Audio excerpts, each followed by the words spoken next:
ఈ నెల 26వ తేదీన కాంగ్రెస్ అధ్యక్షుడు శ్రీ మల్లికార్జున ఖార్గే గారు అనంతపురంలో ఒక బ్రహ్మాండమైనటువంటి బహిరంగ సభలో పాల్గొని ప్రసంగించనున్నారు. షర్మిలారెడ్డి గారి నేతృత్వంలో ఆంధ్రప్రదేశ్ కాంగ్రెస్ కమిటీ తరఫున జరిగేటువంటి ఈ సమావేశంలో పార్టీ పెద్దలందరూ కూడా పాల్గొంటారు. ప్రధానంగా AICC general secretary incharge Andhra Pradesh Manik Tagore గారు, సిడబ్ల్యూసి సభ్యులు, పార్టీ నాయకులందరూ కూడా పాల్గొంటారు. ప్రప్రథమంగా రాష్ట్రానికి వస్తున్నటువంటి మల్లికార్జున ఖార్గే గారు కాంగ్రెస్ అధ్యక్షుని హోదాలో మరి గతంలో ఒకసారి వారిని మంత్రాలయం తీసుకురావాలని చెప్పి ఆనాడు మేము భావించాం. అయితే అప్పుడున్నటువంటి పరిస్థితుల్లో తెలంగాణ ఎన్నికల కారణంగా వారు రాలేకపోయారు. సో 26వ తేదీ సాయంత్రం అనంతపురంలో జరిగేటువంటి భారీ బహిరంగ సభలో వారు పాల్గొని ప్రసంగిస్తారు. ఈ రాష్ట్రానికి రావాల్సినటువంటి అనేకమైనటువంటి హక్కులు, ఇంప్లిమెంటేషన్ ఆఫ్ ఏపీ రీఆర్గనైజేషన్ యాక్ట్కి సంబంధించినటువంటి ఇష్యూస్ కానీ, ప్రత్యేక తరగతి హోదాకు సంబంధించి కానీ, ప్రధానంగా రాయలసీమకు చెందినటువంటి వెనుకబడిన జిల్లాకు కావాల్సినటువంటి ప్యాకేజీ, ఈ అంశాలన్నిటి మీద కూడా వారు ప్రసంగిస్తారు. కాంగ్రెస్ పార్టీ రాష్ట్ర వ్యాప్తంగా కొన్ని బహిరంగ సభలు నిర్వహించాలని చెప్పి ఒక ఆలోచన చేయడం జరిగింది. దాంట్లో ప్రప్రథమ బహిరంగ సభ అనంతపురంలో జరుగుతుంది. ఒక బహిరంగ సభ వైజాగ్ స్టీల్ ప్లాంట్ ప్రైవేటీకరణని వ్యతిరేకిస్తూ ఒకటి విశాఖపట్నంలో నిర్వహించడం జరుగుతుంది. ఒక బహిరంగ సభ గుంటూరు క్యాపిటల్ ఏరియా కోసం, సో గుంటూరులో ఒక బహిరంగ సభను నిర్వహించడం జరుగుతుంది. ఒక బహిరంగ సభ పోలవరానికి సంబంధించి కానీ, ఇరిగేషన్ ప్రాజెక్టు సంబంధించి కానీ, వ్యవసాయ ఆధారిత ఇతర అంశాలకు సంబంధించినటువంటి ఇష్యూస్ అన్నిటి మీద కూడా ఒకటి జంగారెడ్డిగూడెంలో నిర్వహించాలని చెప్పి పార్టీ భావిస్తోంది. ప్రప్రథమంగా ఖార్గే గారు 26వ తేదీన వస్తారు. ఒక బహిరంగ సభకి కర్ణాటక ముఖ్యమంత్రి గారు వస్తారు. ఒక బహిరంగ సభకి తెలంగాణ ముఖ్యమంత్రి గారు వస్తారు. ఒక బహిరంగ సభకి శ్రీమతి ప్రియాంక గాంధీ గారు వస్తారు. అల్టిమేట్గా రాహుల్ గాంధీ గారు ఒక పెద్ద భారీ బహిరంగ సభని రాహుల్ గాంధీ గారి నేతృత్వంలో ఏర్పాటు చేయాలని పార్టీ భావిస్తోంది. సో ఇవన్నీ కూడా ఈ నెల 26వ తేదీని ప్రారంభిస్తే మార్చి 2వ వారం 3వ వారం అంతం లోపల ఈ కార్యక్రమాలన్నీ కూడా మరి కంప్లీట్ చేయడం జరుగుతుంది. దాంతోపాటు పెద్దలు మరి పల్లంరాజు గారి నేతృత్వంలో manifesto committee, series of meetings committee సభ్యులతోటి వారి యొక్క బృందంతో కూర్చుని వారు మాట్లాడడం జరిగింది. ఇవన్నీ కూడా చేసి కాంగ్రెస్ పార్టీ పాజిటివ్ ప్లాన్, ఒక మేనిఫెస్టోను కూడా 2వ వారంలో కానీ 3వ వారంలో కానీ పార్టీ రిలీజ్ చేయబోతోంది.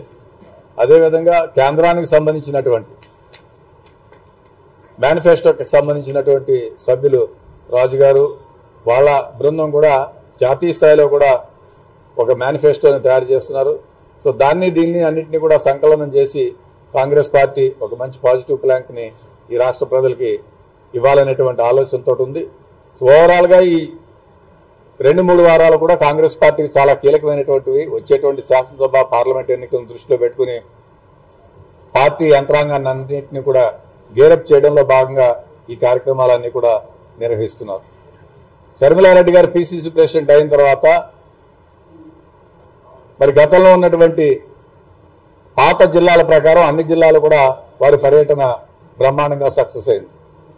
దాని తర్వాత రచ్చబండ అనేటువంటి కార్యక్రమాన్ని తీసుకుని ఏదైతే రాజశేఖర రెడ్డి గారు ఆ వేళ 2వసారి అధికారంలోకి వచ్చిన తర్వాత డెలివరీ మెకానిజం ఏ విధంగా ఉంది, ప్రభుత్వం ఇచ్చినటువంటి సాయాలు కానీ ఫలాలు కానీ ప్రజలకు ఏ విధంగా అందాయనేటువంటి ఆలోచనతో ఈ డెలివరీ మెకానిజం అంతా కూడా చెక్ చేయాలనేటువంటి ఉద్దేశంతో రచ్చబండ అనేటువంటి కార్యక్రమాన్ని వారు తీసుకోవడం జరిగింది. మరి దురదృష్టవశాత్తు రచ్చబండ కార్యక్రమానికి వెడుతుండగానే వారు మరణించినటువంటి సంగతి మనకు తెలుసు. అదే కాన్సెప్ట్ను తీసుకుని షర్మిలారెడ్డి గారు రచ్చబండ కార్యక్రమాన్ని మరి చాలా జిల్లాల్లో నిర్వహించడం జరిగింది. That was the most successful. అన్ని చోట్ల కూడా చాలా బాగా జరిగాయి. సాయంత్రం పూట బహిరంగ సమావేశాలను ఏర్పాటు చేశారు. సో బాపట్లలో మొదలుపెట్టి మనం చిత్తూరు జిల్లాలో ఎండ్ చేసినటువంటి పరిస్థితి, పాడేరు ట్రైబల్ ఏరియాలో కూడా బ్రహ్మాండమైనటువంటి బహిరంగ సభ. సో అన్ని బహిరంగ సభలు కూడా సక్సెస్ అయ్యాయి. ఓవరాల్గా ప్రజల్లోనూ పార్టీ క్యాడర్లోనూ ఇద్దరిలోనూ కూడా ఒక పాజిటివ్ వైబ్రేషన్ తోటి కాంగ్రెస్ పార్టీ శ్రేణులందరూ కూడా పనిచేస్తున్నటువంటి పరిస్థితి. సో త్వరలో జరగబోయేటువంటి బహిరంగ సమావేశాలన్నింటితో కూడా మరింత రెట్టించినటువంటి ఉత్సాహంతో కాంగ్రెస్ పార్టీ శ్రేణులంతా కూడా పనిచేసేటువంటి పరిస్థితి. ఇండియా అలయన్స్ పార్ట్నర్స్ గా జాతీయ స్థాయిలో మల్లికార్జున ఖార్గే గారి నేతృత్వంలో కాంగ్రెస్ పార్టీ ప్రధానంగా CPI like minded political parties అందరితో కూడా చర్చించడం, వాళ్ళతోటి మాట్లాడడం, భావ సారూప్యత కలిగినటువంటి రాజకీయ పార్టీలతోటి ప్లాట్ఫామ్ షేర్ చేసుకోవడం, ప్రజాక్షేత్రంలో భారతీయ జనతా పార్టీ భావజాలానికి వ్యతిరేకంగా కలిసి వచ్చేటువంటి సెక్యులర్ ఫోర్సెస్ అందరితో కూడా కలిసి పనిచేయాలని కాంగ్రెస్ పార్టీ నిర్ణయం తీసుకుంది. దాంట్లో భాగంగా ఈ రోజు కమ్యూనిస్ట్ పార్టీలు సిపిఐ ఏర్పాటు చేసినటువంటి సమావేశానికి కాంగ్రెస్ పార్టీ ప్రతినిధిగా నేను కూడా వెళ్లడం జరిగింది. సో డెఫినెట్ గా 23వ తేదీ నాడు ఇండియా భాగస్వామ్య పక్షాల్లో పార్ట్నర్స్ గా ఉన్నటువంటి సిపిఐ భాగస్వామ్య పక్షాల నాయకులతోటి కాంగ్రెస్ పిసిసి అధ్యక్షురాలు షర్మిలారెడ్డి గారు 23వ తేదీ ఉదయం ఆంధ్రరత్న భవన్లో భేటీ అవుతారు.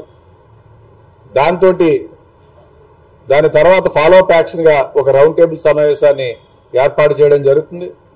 సో ఈ రాష్ట్రంలో భారతీయ జనతా పార్టీకి వ్యతిరేకంగా ఈ దేశంలోనూ, జగన్మోహన్ రెడ్డి పరిపాలనకు వ్యతిరేకంగా ఈ రాష్ట్రంలోనూ కలిసి వచ్చేటువంటి రాజకీయ పార్టీలు అందరితో కూడా ప్రజాక్షేత్రంలో కలిసి పనిచేయడం, అదేవిధంగా అవగాహనతో కాంగ్రెస్ పార్టీ పనిచేయాలని చెప్పి ఒక నిర్ణయం తీసుకోవడం జరిగింది. ఆ నిర్ణయం మేరకే వారి యొక్క ప్రతినిధిగా ఈ రోజు నేను ఆ సమావేశానికి వెళ్ళాను. 23వ తేదీ ఉదయం నేను ఈవేళ వారితోటి మాట్లాడాను. సిపిఎం ఇతర లైక్ మైండెడ్ పొలిటికల్ పార్టీస్ పెద్దలను కూడా ఇన్వైట్ చేయడం జరిగింది. వారందరూ కూడా ఆంధ్రరత్న భవన్కి 23వ తేదీ ఉదయం వస్తారు. సో బిట్వీన్ 10:30 and 11 వాళ్ళతో సమావేశం అవుతారు షర్మిలారెడ్డి గారు. ఓవరాల్ గా రాష్ట్రంలో ఎన్నికలకి సమయాత్వం అవుతూ ఆంధ్రప్రదేశ్ కాంగ్రెస్ కమిటీ, మా నాయకులందరూ కూడా, మాకున్నటువంటి పెద్దలందరూ కూడా కథన రంగంలోకి దుంకి కాంగ్రెస్ పార్టీని రెట్టించిన ఉత్సాహంతో నడిపించి ఎన్నికల్లో మంచి రిజల్ట్ వచ్చే దిశగా కాంగ్రెస్ పార్టీ శ్రేణులందరూ కూడా పనిచేస్తారని మేము భావిస్తున్నాం.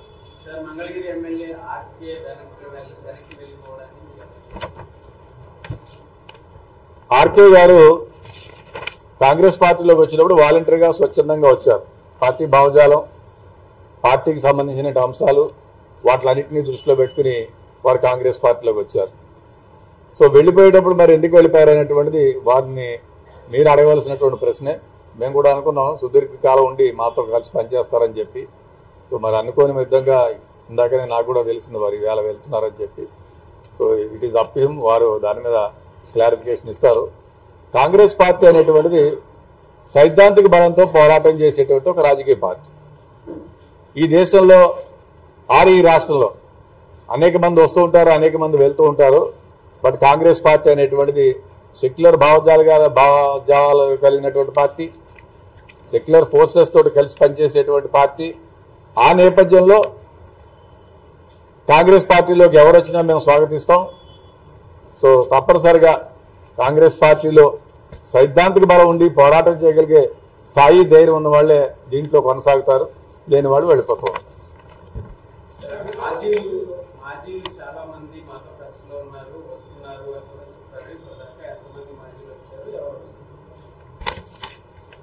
నేను పిసిసి ప్రెసిడెంట్ గా ఉండగానే ఒక ఇద్దరు మాజీ శాసనసభ్యులు జాయిన్ అయ్యారు. ఇంకా కూడా కొంతమంది టచ్ లో ఉన్నారు.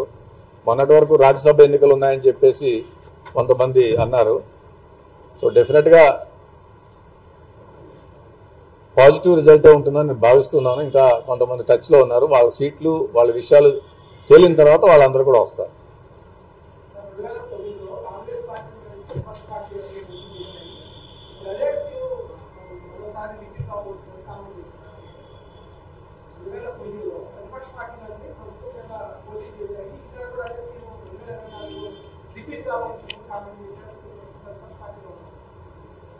కాంగ్రెస్ పార్టీ అనేటువంటిది ఇందాక మీకు నేను చెప్పాను, అనేకమైనటువంటి హెచ్చుతగ్గులు చూసినటువంటి party. We're not only for power. Congress party ఈ దేశంలో కానీ ఈ రాష్ట్రంలో కానీ అధికారం కోసమే మేము పనిచేయలేదు. ప్రజా సమస్యల కోసం పనిచేశాము, సైద్ధాంతిక బలం కోసం పనిచేశాం. సో ఆ సైద్ధాంతిక బలం ఉన్నటువంటి నాయకులు, ధైర్యంగా ఉండి ఫేస్ చేయగలిగే వాళ్ళందరూ దీంట్లో ఉంటారు. ఫేస్ చేయలేనటువంటి నాయకులు వాళ్ళ బాణీని మార్చుకుంటూ ఉంటారు. సో అది it is up to RK గారు వారి యొక్క సైద్ధాంతిక బలం ఏంటి అనేటువంటిది ఆయన డిసైడ్ చేసుకోవాలి. కాంగ్రెస్ పార్టీ ఏనాడు కోరలేదు వారు రమ్మని, వారు వచ్చారు, వారు వెళ్ళారు. సో ఆన్సర్ వారే చెప్తే బాగుంటుంది.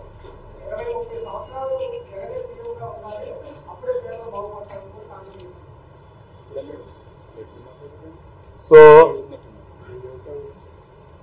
జగన్మోహన్ రెడ్డి గారు ముఖ్యమంత్రి అయిన తర్వాత ఎవరు బాగుపడ్డారనే విషయం మనందరికీ తెలుసు.